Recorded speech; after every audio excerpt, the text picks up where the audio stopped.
Hi guys, welcome back to the channel. So today I am going to be showing you how I contour this face. Now I know contouring can be very personal and it's definitely very different for each and every one of us. I'm no expert, but I do love the mechanics of it and I love how your face looks so much more sculpted just because of it. So here I'm going to be using the Makeup Forever Pro Sculpting palette, and I have to tell you guys, I've been playing with this for a while and it has changed my life. It is everything that I need in one palette, and it's small by the way, so it's travel friendly, and I definitely spoke about this in my last video, so I'll link it in the description box below for you guys. But okay, basically this is what it comes with. Okay, it comes with two things, which is of course the palette, and then you have a description pad. And in the description pad it shows you contour like a pro, because we all need guidelines these days, and it shows you based on your face shape how you would like to contour. For myself, I've never really known what face shape I was. I've always thought that I was round, and whenever someone would ask me, I would just say, oh, I'm just, I have a round face. But then I went to the workshop and then I realized,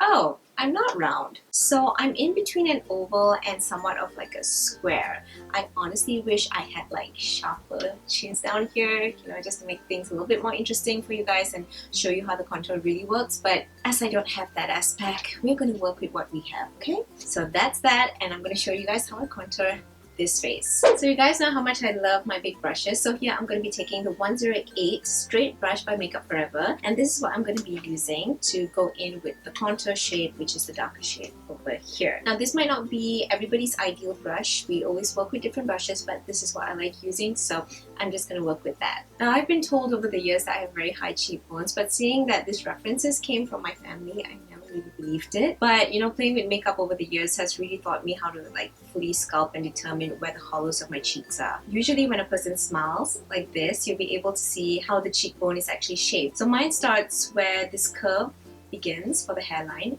and it kind of goes down, and I stop my contour right in the middle of the brows over here. Okay, so this is my starting point, and in the middle of the brows down here, this is going to be my ending point. So that's where we're going to go in. I like doing fish faces. You guys know how this works, right? I know I look ridiculous, but we'll get in that, okay? Also, do not forget, if you have a very wide forehead, you can always sculpt like on the top as well and put the contour shades there, as well as below your chin and on your nose, which I'm going to show you right now. I put on a bit of weight, you guys, even though I know a lot of you guys said I haven't. Yes, I have, and I just want to contour this thing out.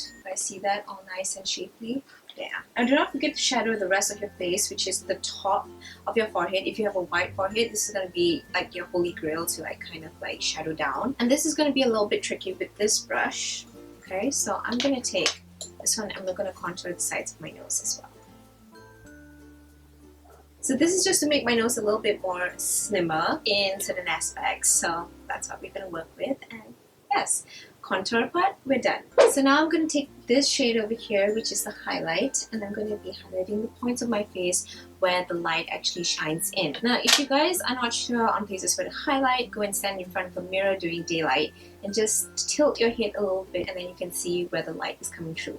So normally for me, I would highlight this top part right above my brow and sometimes right below my arch. So that's what we're going to do. I want to make my nose a little bit like noticeable, especially at the bridge. So I'm just going to put a little bit here, taking a little bit more product again, putting it at the bottom right in the center of my cupid's bow like that.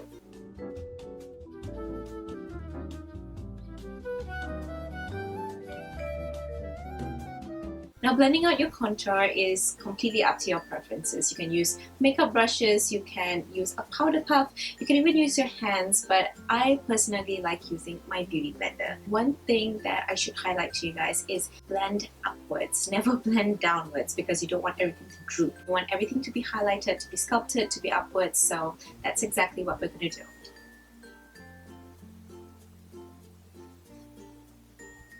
Do remember to blend it into the hairline as well.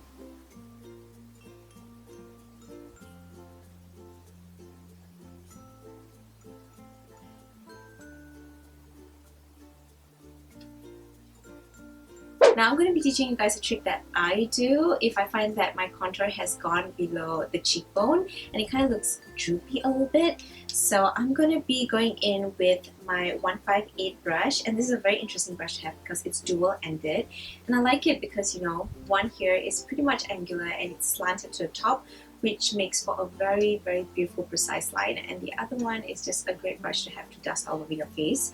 And we're going to be doing something that a lot of makeup artists like to call baking. So this is my high definition powder from Makeup Forever. This is the best translucent powder I've had. I think this is the old packaging one.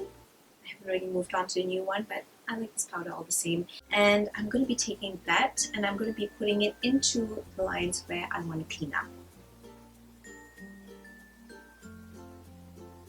Now I'm going to wait for this to bake for a while, so I'm going to give or take 1 minute or so, and then we're going to dust it off and you guys are going to see a very clean contour line. Okay, so we are basically done with a minute, so I'm going to be taking this powder brush over here and we're going to be dusting this off. And same thing goes here, gently dusting it with my 158 brush.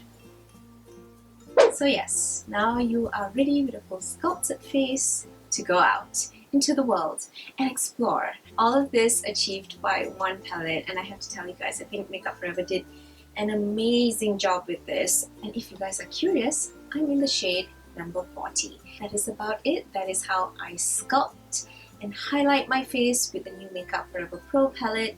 I hope you guys have found this video helpful, and if you have any questions, don't forget to ask me about it below in the comment section. If you haven't subscribed, please do. And if you did like this video and found it helpful, please give it a huge thumbs up. It will really help me out a lot. And yeah, I'll see you guys next week.